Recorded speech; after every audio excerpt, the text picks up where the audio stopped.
Hi, everybody. This is Jim LaValle, and I am really excited about our course that we're going to be going over on fasting and longevity. And one of the courses that I'll be teaching has to do with the longevity diet and what the 8 principles are to improve how we eat, how we age, and of course, how long we're going to live with a healthy lifespan.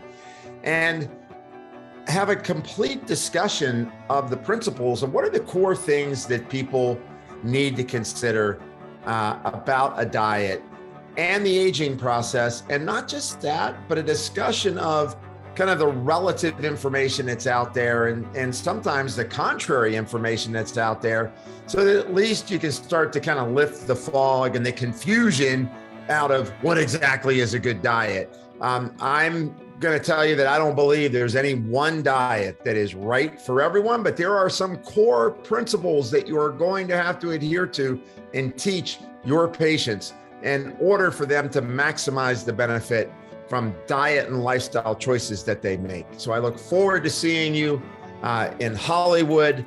And I think this is going to be an exciting session along with a very provocative conference.